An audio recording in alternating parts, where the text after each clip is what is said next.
नमस्कार, आप देख रहे हैं चौधर की जंग। मैं हूं आपके साथ अरुण शर्मा। हम बात कर रहे हैं सिरसा लोकसभा क्षेत्र की अलग अलग विधानसभाओं की। 4 विधानसभाओं की कल हमने बात की थी। आज हम बात करेंगे एलनाबाद, फतेहाबाद, रतिया, नरवाना और टोहाना। इन 5 विधानसभाओं का विश्लेषण करेंगे और जानने की कोशिश करेंगे कि राजनीतिक तस्वीर इन विधानसभा क्षेत्रों में क्या बन रही है और जनता का मूड आखिर क्या है। आगे बढ़ने से पहले मैं अपने मेहमानों से आपका परिचय करा देता हूं। मेरे साथ धर्मपाल मकड़ोली हैं इंडियन नेशनल लोकदल से, विनोद पामा है भारतीय जनता पार्टी से, शंभू बद्रा वरिष्ठ पत्रकार और कुलदीप शर्मा एज एक्सपर्ट हमारे साथ स्टूडियो में मौजूद हैं। आप सभी का स्वागत है। चलिए आगे बढ़ते हैं और बात करते हैं सबसे पहले एलनाबाद विधानसभा क्षेत्र की। एलनाबाद विधानसभा क्षेत्र इनेलो का गढ़ माना जाता है। 2000 से ही इनेलो के विधायक यहां पर हैं। फिलहाल यहां पर अभय सिंह चौटाला विधायक हैं। एक बार फिर उन्हें इनेलो ने टिकट दिया है। कांग्रेस की तरफ से रमेश भादु चुनावी मैदान में है, तो बीजेपी ने इनेलो छोड़कर आए पवन बेनीवाल को टिकट दिया है। हजका और हरियाणा जनचेतना पार्टी गठबंधन की तरफ से कुलदीप बाना यहां से उम्मीदवार हैं। लगभग 1,65,000 के करीब मतदाता यहां हैं। जाट वोटर सर्वाधिक है, जो लगभग 40% के करीब यहां पर माना जाता है। शंभू जी, सबसे पहले मैं आपसे ही जानना चाहूंगा, क्या तस्वीर यहां की बनती हुई दिखाई दे रही है? यहाँ जो स्थिति है, मैं एक चीज़ की तरफ, ये सीट जो है अभय चौटाला जी की है। ऑब्वियसली वहाँ पे वो हैं और उनकी स्थिति मजबूत है, इसमें तो कोई दो राय नहीं है। हाँ। लेकिन जो दूसरी महत्वपूर्ण बात है वो पवन बेनीवाल जी की है कि पवन बेनीवाल जी इनेलो छोड़ के आए हैं यहाँ पे, और अभय जी के लगभग दाहिना हाथ माने जाते थे यहाँ के राजनीति के हिसाब से। हाँ। काफ़ी स्ट्रांग उनका अपना होल्ड है पवन बेनीवाल जी का।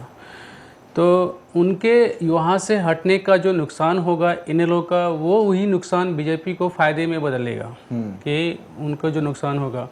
और बीजेपी का जो अपना एक खास वोटर है वो यहाँ पे उनको साथ देगा। ठीक है, ठीक। आप एक चीज़ जो खास बात देखने वाली बात है कि पूरे सिरसा के क्षेत्र में को बीजेपी ने इस बार सीरियसली लिया है, क्योंकि पिछले लोकसभा चुनाव में भाजपा वहाँ पे ज़्यादा उनके कैंडिडेट नहीं थे। तो इस बार उनको उस पूरे बेल्ट को, चूँकि चौटाला जी का एक तरह से वो क्षेत्र गृह जिला भी है, मान लीजिए माना जाता है, उनके परिवार के सारे लोग वहाँ चुनाव लड़ रहे हैं, तो उस चुनौती को पार्टी ने सीरियसली लिया है। और अमित शाह ने रैली की है वहाँ पे, बड़े नेता आ रहे हैं। 11 तारीख को मोदी की रैली है उस क्षेत्र में, तो इससे पता लगता है कि वो कितना सीरियस उस चीज़ को ले रहे हैं। हाँ, उसको सीरियस ले रहे हैं। हाँ। कि चूंकि चौटाला परिवार के सदस्य वहाँ चुनाव लड़ रहे हैं और वो स्ट्रांग स्थिति में है, तो उनको कड़ी टक्कर देने के लिए ऑलरेडी वहाँ पे ये पूरी तैयारी के साथ वहाँ पे जा रही है पार्टी। बिल्कुल। धर्मपाल जी, क्या लगता है आपको, भारतीय जनता पार्टी पूरी तैयारी के साथ, और मोदी जी खुद आपके घर में जाकर के रैली करने जा रहे हैं? नहीं, मोदी जी से वहाँ रैली करें, कुछ करें। हाँ। ये एलनाबाद वाली सीट 2009 में तो ओम प्रकाश चौटाला जी ने यहाँ से इलेक्शन लड़ा था। हाँ। और 64,567 वोट हमारी आई थी। और वहाँ भरत सिंह बेनीवाल जी थे, उनकी कांग्रेस के कैंडिडेट थे। 48,144 वोट थी। इसके बाद चौटाला साहब 2 जगह से जीत गए थे, तो आपके उचाना से, और ये सीट छोड़ दी थी। बाई इलेक्शन हुआ था। ठीक। मुख्यमंत्री जी का पूरा परिवार, पूरी मिनिस्ट्री, हर गांव के अंदर मुख्यमंत्री जी के, कांग्रेस के जितने भी विधायक थे, हर गांव में उन्होंने डिप्यूट कर रखे थे। और उससे सरकार होने के बावजूद भी हम बाई इलेक्शन में यहाँ से जीते थे अभय सिंह चौटाला जी। आज फिर ये भी है कि हरियाणा प्रदेश में पूरी ओम प्रकाश चौटाला जी की लहर है और सरकार हम बनाने जा रहे हैं। अभय सिंह चौटाला जी यहाँ से बड़े अच्छे मार्जिन से जीतेंगे। पावा साहब, क्या लगता है आपको? अरुण जी, मेरे इनेलो के मित्र, मैं एक मिनट आपको बताना चाहूंगा, सिर्फ 1 मिनट जी। यहाँ बीजेपी की जब पिछली बार कैंडिडेट थे, वहाँ वोट कितनी आई थी ये आप देख लीजिए। वहाँ 3,000, 2,800, 2,200 ऐसी वोट आई है बीजेपी की। हाँ, चलिए। बड़ी स्थिति खराब। इनेलो के मित्र अभी इतिहास में जी रहे हैं। पुरानी बातें देख के, इतिहास में तो भारतीय जनता पार्टी कभी 2 सीटों पर भी थी। भारतीय जनता पार्टी पिछले लोकसभा चुनाव में कहाँ पर थी, पिछले विधानसभा चुनाव में। आज और इस लोकसभा चुनाव में देखें, 2014 के चुनाव में भारतीय जनता पार्टी सबसे बड़े देश दल के उभर के हरियाणा में और पूरे देश में बन के उभर आई। तो इतिहास में रहकर उस तरह की बातों में रहना और वहाँ पर उसी सपनों में खोए रहना, तो ये अपना मन बहलाते रहे। तो इनके लिए ये मन बहलाने के लिए गालिब ये ख्याल अच्छा है परंतु धरातल पर देखे जो इनेलो छोड़कर जो हमारे प्रत्याशी जो इनेलो से छोड़ के जो आए हैं पवन बेनीवाल जी, वो इन्हीं की विचारधारा से, इन्हीं की बैकग्राउंड से है और उनका अपना एक जनाधार है जो इनके चुनाव में, जैसा शंभू जी ने बताया कि वो इनके प्रमुख रणनीतिकार थे। आज उस बात का फायदा भारतीय जनता पार्टी को निश्चित तौर से मिलेगा। दूसरा, जिस तरह से मोदी जी के वहां पर रैली है, जिस तरह से आज देश में मोदी जी के नाम पर जिस तरह से मोदी जी काम कर रहे हैं, क्या इसी आधार पर आपको मैंने कैंडिडेट भी मैंने कहा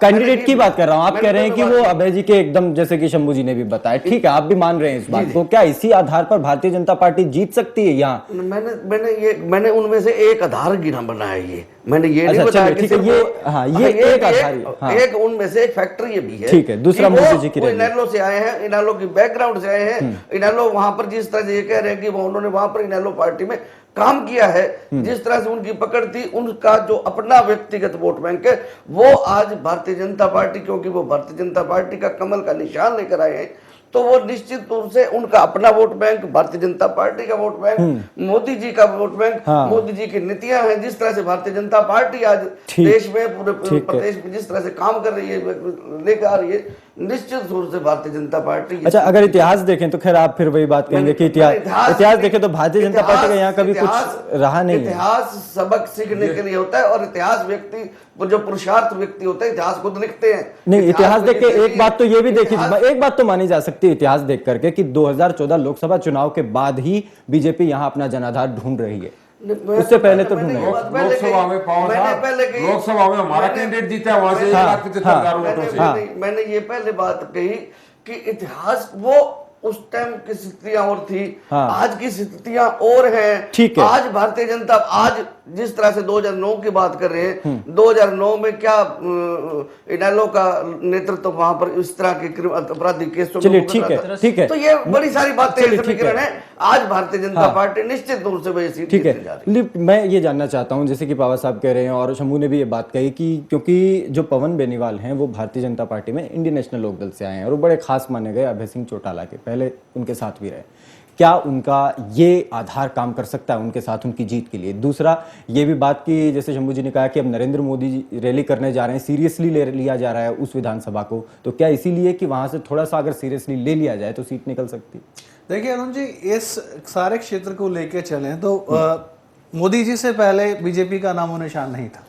आज जो भी कुछ वहां पे हो रहा है उसमें मुझे लगता है कि मोदी जी का नाम का ही सहारा है और उनकी वजह से जो लोग छोड़ छोड़ के दूसरी पार्टियों से आए हैं, क्योंकि वो सेंट्रल गवर्नमेंट में है और अवसरवादी जो नेता होते हैं या जिन्हें मौके की तलाश होती है वो हमेशा इस जो है मौके की तलाश में रहते हैं कि कहीं ना कहीं उन्हें मौका मिले। अब यहाँ पे भी वही हो रहा है। देखिए मोदी जी मुझे लगता है एक एंगल से सफल हो रहे हैं। कैसे हो रहे हैं? मैंने कई बार आपके इस प्रोग्राम में बोला है कि अब तक जो हरियाणा की पॉलिटिक्स थी उसमें कोई मुद्दा नहीं था, लेकिन अब वो एक मुद्दे को कहीं ना कहीं से डाल के लेके आए पिछले 3-4 दिनों में, और वो मुद्दा है परिवारवाद का, वंशवाद का। और कहीं ना कहीं उन्होंने ये चीज जो है हरियाणा के वोटर के अंदर जगाई है, जो मुझे लगता है कि जैसे आजकल उनकी रैलियों में भीड़ जो आ रही है कि वो इसमें कहीं ना कहीं सफल हो रहे हैं, और जो कि सही बात भी है। देखिए हरियाणा की जो राजनीति उसमें कई परिवारों का कब्जा और मैं उस संदेश में परिप्रेक्ष्य में बाद में बोलूंगा, लेकिन इसकी बात करें यहाँ पे तो देखिए कास्ट फैक्टर क्या है।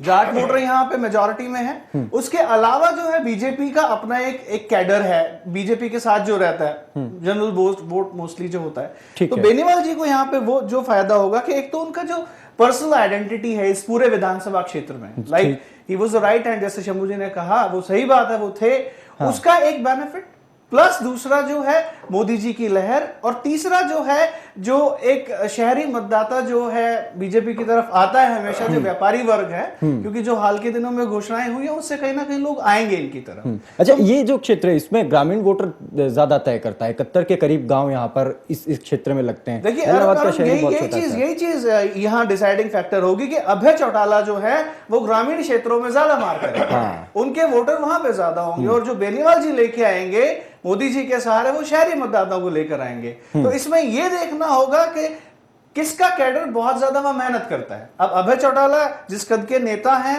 वहां से तो लगना चाहिए कि वो आसानी से जीत जाएंगे। लेकिन थोड़ा सा मुश्किल रहेगा। एज होगी नो डाउट, जैसे बकरौली जी ने बताया कि 64,000 वोटों से चौटाला साहब जीते थे पिछली बारी। और ये भी हम ध्यान रखें कि सिर्फ 500-600 वोटों से ही वो बाय इलेक्शन जीते थे। तो ये भी 5,000 से नहीं, 400 वोट, 450 वोट से नहीं, ये जो लिखा हुआ है यहाँ पर, जो लिखा हुआ है 400 मतों से, 400 मतों से ये गलत है बिल्कुल। 5,500 वोटों जीते हैं। मकरौली साहब नहीं बिल्कुल इलेक्शन में ही थे, ये सच्चाई है। हम तो वही थे। ओम प्रकाश चौटाला जब जीते तो 7,000 के करीब वोट से जीते थे। अब लेकिन ये चलिए ठीक है, वो बात दूसरी है। लेकिन मैं हाँ, यही बात यहाँ पे देखने की होगी कि कौन किसको ज्यादा लुभा पाएगा। अभी हफ्ता रहता है और इस हफ्ते में जो ज्यादा काम करेगा।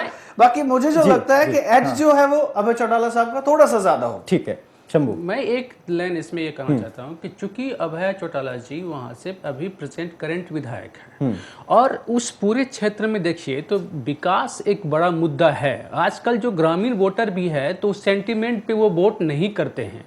अब बहुत ग्रामीण तो समझने लगे हैं मोबाइल और सारी चीज़ों से। तो अगर मान लीजिए कि आप सत्ता में नहीं होने का तो दावा कर सकते हैं, लेकिन आप एक खास परिवार से संबंध रखते हैं और इस पूरे स्टेट में आप मान लीजिए अपना प्रभुत्व जमाते रहे हैं, तो आपके पास बहाना नहीं है कि हमारी सरकार नहीं थी तो हम विकास नहीं करा पाए या ये चीज नहीं करा पाए।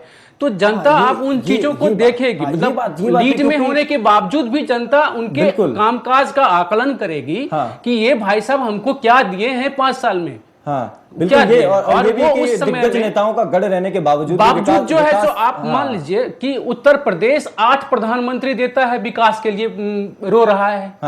तो ये विडंबना जो हमारी राजनीति की है वो यहाँ भी फैक्ट करता है। अरुण जी, एक मैं पॉइंट यहाँ पे जोड़ना चाहूंगा। आज देखिए कि हरियाणा में विकास है कहाँ। आज जितना भी एंटी इनकम्बेंसी है वो सारा का सारा कांग्रेस के साथ है। आप किसी और नेता का नाम लीजिए जो ये कहे उनके साथ एंटी इनकम्बेंसी है, मुझे नहीं लगता ऐसा कुछ है। और विकास की जहां तक बात है तो इस एरिया को सब जानते हैं कि किस तरह का विकास यहाँ पे है। देखिए रोड बन रहे हैं। अच्छा, क्या ये पॉइंट है, ये कितना मैटर करता है आपको लगता है कि एक बड़े नेताओं का घर और गढ़ होने के बावजूद भी विकास नहीं हो रहा है? तो क्या जनता इस बात को देखती है? देखिए it is a matter of mentality. जिस तरीके से उनकी छवि गढ़ी जाती है राजनेताओं की खास क्षेत्रों के अंदर, वो इस तरीके से गढ़ी जाती है कि वहां पे चाहे विकास हुआ हो चाहे ना हुआ हो, वो कहीं ना कहीं उसको डोमिनेट कर लेती है। और यही हमारे इस भारतीय लोकतंत्र की सबसे बड़ी कमी है कि जो शंभू जी ने बोला कि 8 प्रधानमंत्री देने वाला है एक स्टेट, आज भी विकास के मामले में बहुत सारे राज्यों से पीछे है। तो यहाँ पे यही चीज जो मुझे लगता है कि होती है हमेशा कि वो डोमिनेट कर जाती है पर्सनालिटी। विकास कहीं ना कहीं जो डोमिनेंस है पर्सनालिटी का, विकास पीछे रह जाता है। और इन एरियाज में मैं बताना चाहूंगा, मैं 1 सेकंड और लूंगा। इलाहाबाद में यहाँ पे ये जो क्षेत्र है पूरा का पूरा एजुकेशनल एक्टिविटीज में बहुत पिछड़ा हुआ है। कनेक्टेड बसेस वहां पे नहीं है, बच्चों के पढ़ने के लिए आवाजाही का साधन नहीं है, प्लस एम्प्लॉयमेंट को लेके इस एरिया में कुछ नहीं है। तो विकास तो ये है ही नहीं। मुद्दे भी यही बनाए जाते हैं। मैं एक लाइन जोड़ूंगा इसमें, चलिए फटाफट एक लाइन कि जो व्यक्ति वहां कैंडिडेट है जो दावा कर रहे हैं उस पूरे एजुकेशन, उस देखिए कि कितना एजुकेशन है। इसीलिए एजुकेशन में पिछड़ा हुआ क्षेत्र इसलिए है। ये माना जाता है। हम जब खुद पढ़ा लिखा नहीं रहे, मैं इसी बात को पॉइंट आउट कर रहा हूं कि विकास की तो बात ही नहीं होती। चलिए ठीक है, यहाँ पे अभय सिंह चौटाला की बात होती है। ठीक है, तो देखना होगा कि परिवार जो चला रहा है, जो जीत चलती आ रही है, क्या कांग्रेस ने विकास नहीं कराया है, लेकिन उसका नाम नहीं है कहीं भी। फिर वो सारी बातें आ जाती हैं। देखते हैं विकास ज्यादा हावी रहेगा या फिर कैंडिडेट जिस तरीके से जीतते आए हैं। ये बात करी हमने इलाहाबाद की। अब बात करते हैं फतेहाबाद विधानसभा क्षेत्र की। 6 बार फतेहाबाद विधानसभा से कांग्रेस ने जीत दर्ज की है और अपनी मजबूत उपस्थिति यहां दर्ज कराई है। 2009 में निर्दलीय प्रत्याशी प्रहलाद सिंह गिल्लाखेड़ा ने कांग्रेस के दूड़ाराम को हराया था और बाद में सरकार में और कांग्रेस दोनों में वो शामिल हो गए। इस बार उन्हें टक्कर देने के लिए इनेलो ने बलवान सिंह को मैदान में उतारा है, तो बीजेपी ने इंडियन नेशनल लोकदल छोड़कर आए स्वतंत्र बाला चौधरी को टिकट दिया है। हजका की तरफ से पूर्व कांग्रेसी दूड़ाराम मैदान में है। कुल 1,80,000 के करीब मतदाता यहां हैं, जिसमें सबसे ज्यादा करीब 57,000 जाट मतदाता हैं। बाकी जातियां भी अच्छा खासा वोट बैंक यहां रखती हैं। शंभू जी, एक वही बात, क्योंकि भारतीय जनता पार्टी ने यहां भी दूसरी पार्टी से आए हुए कैंडिडेट को ही, नेता को ही कैंडिडेट अपना बनाया है। देखिए ये पूरा बेल्ट जो है वो भाजपा के खाते में नहीं है। मतलब जो पिछले 2014 के चुनाव को देखेंगे या उससे पहले देखिए तो हजका के गठबंधन है इनके साथ।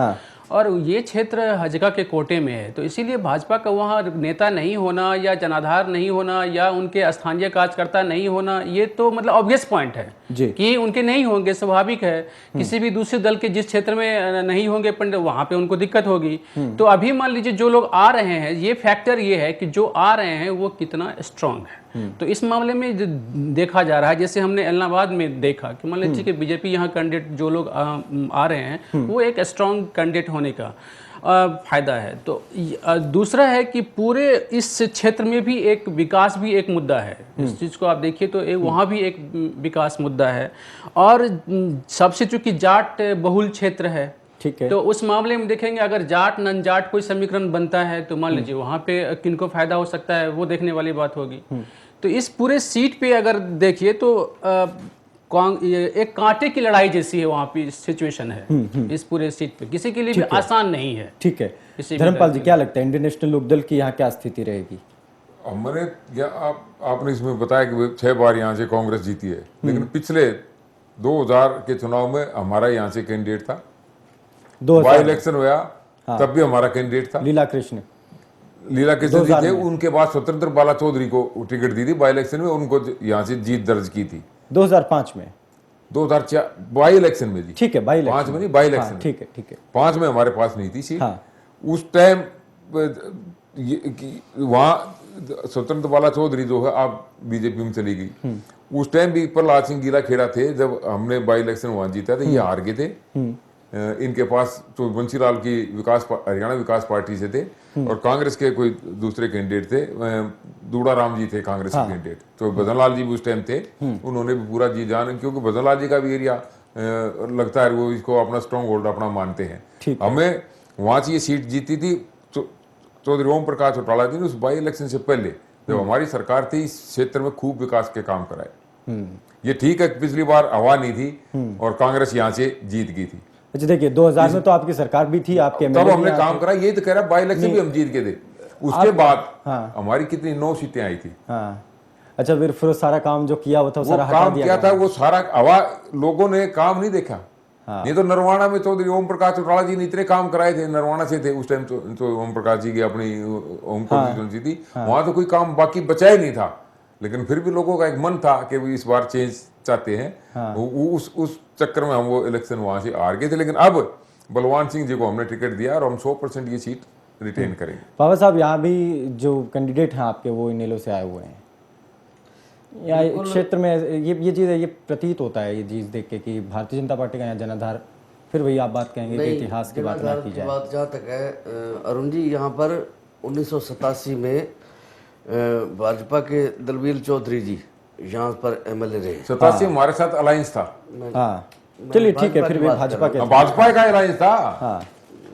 भाजपा का अलायंस था 1987 में, शायद आपको मालूम नहीं है। लोकदल में थे। हाँ कैंडिडेट थे हमारे। चलिए ठीक है, ठीक है, ठीक है, वो जीते थे। ये बात नहीं है कि हमारा जनाधार हमारे वहाँ पर एमएलए रह चुके हैं। ठीक है। दूसरी बात, जो अब इनेलो से जो हमारे जो कैंडिडेट आए हैं, उनका आपने जैसे पहले बताया कि वो इनेलो से एमएलए रह चुकी हैं, स्ट्रॉन्ग कैंडिडेट हैं, जिनकी छवि अच्छी है, जो विपरीत परिस्थितियों में पहले जीत के आए हैं। और आज जिस तरह से आज मोदी जी के नाम पर जिस तरह से परिवर्तन, जिस तरह से इन्होंने अभी चौधरी साहब ने ये बात कही कि लोगों ने मन बना लिया तो काम तो हमने बड़े किए थे, आज भी वही बात चल रही है। लोगों ने मन बना लिए, काम तो किसी ने कुछ किए, आपने क्या किए, किसी ने कांग्रेस ने किया कि लोगों ने मन बना लिया भारतीय जनता पार्टी की सरकार रहनी है। तो इसलिए भारतीय जनता पार्टी के, क्योंकि लोगों का एक फोकस होता है कि सरकार किसकी आ रही है, केंद्र में सरकार किसकी है, प्रदेश में सरकार उसी की होनी चाहिए। तो लोगों ने अब ये मन बना लिया कि वहां पर कैंडिडेट स्ट्रॉन्ग है, भारतीय जनता पार्टी का वहां जनाधार रहा, कैडर रहा है। ये बड़ा मजबूत आधार आपने बताया, बिल्कुल ठीक है। तो इसमें भारतीय जनता पार्टी निश्चित तौर से ये सीट वहां पर निकाल। ये कुलदीप कितना आपको लगता है आधार कितना स्ट्रॉन्ग है कि लोग वोटर ये देखता है कि केंद्र में किसकी गवर्नमेंट है और स्टेट में किसकी बन सकती है, तो क्यों ना उसी के साथ जाया जाए। नहीं, ये कहना थोड़ा बेमानी सा होगा क्योंकि हरियाणा की जनता हमेशा सेंट्रल गवर्नमेंट के साथ रही है, आज तक का रिकॉर्ड रहा है। अरुण जी, एक चीज हम लोग यहाँ पे भूल रहे हैं कि फतेहाबाद ये जो पूरा एरिया है ये सिरसा लोकसभा क्षेत्र के अंदर आता है और हम डेरा सच्चा सौदा को कहीं भूल रहे हैं। बिल्कुल, ये बात देखिए अभी तक 1 हफ्ता चुनाव का रह गया, उन्होंने अब तक पत्ते नहीं खोले, जबकि पिछले चुनाव में वो कांग्रेस के साथ थे। तो ये बड़ा डिसाइडिंग फैक्टर है यहाँ पे। देखिए इस सीट पे 80,000 टोटल वोटर है, 57,000 जाट, और जितने भी कैंडिडेट्स यहाँ पे खड़े हैं फील्डिंग कर रहे हैं सारे के सारे मोस्टली जाट ही हैं। तो ये देखना एक बहुत लाजमी चीज होगी कि कौन किसको कितना ज्यादा परास्त कर पाता है। देखिए बलवान सिंह की बात होती है, दूड़ाराम की बात होती है, वो जनका से है। स्वतंत्र बाला चौधरी जो इनेलो की थी बीजेपी में है, और प्रहलाद सिंह गिल्ला खेड़ा। गोरखपुर को कोई नहीं भूला यहाँ से। गोरखपुर में जो परमाणु संयंत्र लगाया था, जो वहां पे एक्विजिशन का जो एक कंट्रोवर्सी हुई थी, आपने देखा बहुत विवाद उस पर रहा था। तो उसको भी कहीं ना गिल्ला खेड़ा साहब को फेस करना पड़ेगा। वो एंटी इनकम्बेंसी प्लस कांग्रेस का जो स्टेट एंटी इनकम्बेंसी है। अच्छा, कांग्रेस के खिलाफ तो बाकी कई 2-3 बातें उनके, प्रहलाद जी के खिलाफ भी कई पर्सनली उनके खिलाफ की इंटरलॉक जो टाइल्स होती हैं जो लगाई जाती हैं, उनकी खुद की फैक्ट्री थी, वहीं से वो बनाते थे और वहीं बेचते थे। देखिए यही तो सबसे बड़ी विडंबना है हमारे इस प्रदेश की राजनीति की, कि सब कुछ यही लोग कर रहे हैं और किसी को तो मौका ही नहीं मिलता। मेरा कहने का मतलब आप समझ सकते हैं कि और किसी को मौका, अब यही तो चीज इनको फेस करनी पड़ेगी। और जनता मुझे लगता है कहीं ना कहीं इनको सबक सिखाएगी, और टक्कर यहाँ पे जो रहेगी वो इनेलो और बीजेपी में। और देखिए इनेलो का कैडर हमेशा से इनेलो के लिए वोट करता है, और खासकर जो जाट वर्ग का मतदाता है वो कहीं ना कहीं इनेलो के प्रति हमेशा से आकर्षित रहा है। तो मुझे लगता है कि इस सीट पे भी इनेलो निकाल सकती है। अच्छा शंभू, मैं आपसे एक बात जानना चाहता हूँ, जो अभी जिस तरीके से मोदी जी प्रचार कर रहे हैं, उन्होंने सीधे तौर पर टारगेट बनाया चौटाला साहब को कि जेल में जो हैं हम उनसे समर्थन नहीं लेंगे। आपको क्या लगता है कि जो चौटाला साहब का कट्टर समर्थक जो माना जाता है, जो वोटर माना जाता है, वो और स्ट्रॉन्ग हुआ है उनकी इस बयानबाजी से? जो कैडर वोटर है वो निश्चित रूप से इन चीज़ों पे गौर तो करता है कि हमारे नेता के बारे में कोई क्या बोल रहा है और किस तरह से बोल रहा है। तो हो सकता है कि मतलब कि जो उनके खास कट्टर कैडर वोटर हैं, वो मामला बीजेपी के साथ भी लागू है कि बीजेपी पर जब कोई हमला करते हैं, चाहे हुड्डा साहब करते हैं या चोटाला साहब हमला करते हैं, तो वो उनके वोटर भी स्ट्रांग होते हैं। तो ये एक पॉलिटिकल फेनोमेना है कि मान लीजिए कि एक आप जैसे ही अटैक करते हैं किसी पे, तो जो उनके कैडर वोटर है वो फिर एक एग्रेसिव मूड अपनाता है। यहाँ पर वो कितना काम करेगा, क्योंकि ये क्षेत्र आसपास का पूरा मेन रूप से देखिए जो अभी जैसे कि अभी हमारे साथी कह रहे थे, जैसे मान लीजिए प्रहलाद सिंह का मामला है, तो निश्चित रूप से वो संदिग्ध है और एंटी इनकम्बेंसी का उनका नुकसान तो है। ठीक है। अब उसका गेन किसको मिलेगा? तो निश्चित रूप से इनेलो और बीजेपी में फाइट यहाँ कांटे की टक्कर रहने वाली है, जो मुझे लग रहा है कि इस सीट पे चूंकि विकास एक मुद्दा रहेगा, और लेकिन जनता ये निश्चित रूप से देखेगी कि सेंट्रल में किसकी सरकार है और कौन हमें यहाँ विकास के वादे कर सकते हैं, आगे ले जा सकता है। इन लोगों के हित में नुकसान वाली बात क्या है कि उनकी छवि उस तरह की है जैसे उत्तर प्रदेश में सपा की छवि है, कि सपा की जब सरकार आती है तो उत्तर प्रदेश में क्राइम के ग्राफ बढ़ जाते हैं। आप देखिए, आंकड़े देखिए, मैं ये नहीं कर रहा हूँ, आप पूरे साथ आंकड़े देखिए। इन लोगों के साथ वो छवि कहीं न कहीं उनकी वो उससे जोड़ी जाती है कि भाई ये सरकार आएगी तो कुछ न कुछ ऐसा होगा। बीजेपी की सरकार नहीं आई है तो आप कुछ आकलन नहीं कर सकते, इसीलिए एक होप बनता है कि चलो भाई इसको भी एक बार देखते हैं, आजमाते हैं क्या होना है क्या नहीं होना है। तो ये वाला आधार, तो ये जो एक पॉइंट है वो जी, मैं इनके इससे बिल्कुल सहमत नहीं हूँ। आप रिकॉर्ड उठा के देख लीजिए, क्राइम रेट हमारे टाइम पे जब हमारी सरकार थी बिल्कुल नहीं था, एक भी केस ऐसा नहीं जो अनट्रेस हो। अच्छा, एक बात तो आप मानते हो 2005 में कांग्रेस ने जो मुद्दा बनाया था वो तो यही बनाया था, गुंडागर्दी को मुद्दा बनाया। लॉ एंड ऑर्डर की सिचुएशन इतनी बढ़िया थी हरियाणा प्रदेश में जब हमारी सरकार थी। 2005 में हार किस वजह से हुई, यही तो मुद्दा मैंने आपको बता दिया, और मैंने बता दिया हवा हमारे बिल्कुल खिलाफ चलेगी थी। सिर्फ 5 साल अगर आपने देखिए आप ये कह रहे, अच्छा आप ये कह रहे हैं विकास बहुत हुआ, आप ये कह रहे हैं लॉ एंड ऑर्डर बहुत स्ट्रॉन्ग हो गया था। फिर आपको मैंने उदाहरण दिया नरवाना से, चौधरी ओम प्रकाश चौटाला जी ने नरवाने में इतने काम कराए थे कि पूछो ही मत, कोई काम नहीं बचा था, और वहां से हम हार गए थे चुनाव। चलिए, खुद चौटाला साहब हार गए। ये गलत बात है, ये गलत बात है जो मकरोली साहब बार बार कह रहे हैं कि विकास करा जनता ने हरा दिया। ऐसा हो ही नहीं सकता। देखिए सरकारें बनती आ रही हैं, तीन बार सरकारें बनी है। ऐसा बहुत परसेंटेज में कह सकते हैं, एक मिनट जनरलाइज नहीं कर सकते। फिर 15 बार रही, लेकिन 15 साल उनके साथ घोटाले भी तो जड़े हुए थे ना, और 15 साल का। चलिए ठीक है, देखिए मैं अरुण जी एक चीज और मैं यहाँ पे कहना संक्षेप में इस क्षेत्र में जो है बीजेपी के साथ गड़बड़ क्या है कि उनका जो कैंडिडेट है वो आउटसोर्स्ड है, वो बाहर से है, उनका खुद का नहीं है। तो यहाँ पे वो इस चीज को फेस कर रहे हैं, वरना उनके साथ कोई दिक्कत नहीं। ठीक है, यहाँ पर भी कांटे की टक्कर देखी जा रही है फतेहाबाद में। बात करेंगे ब्रेक के बाद रतिया विधानसभा की। छोटा सा ब्रेक ले रहे हैं, जल्द लौटेंगे।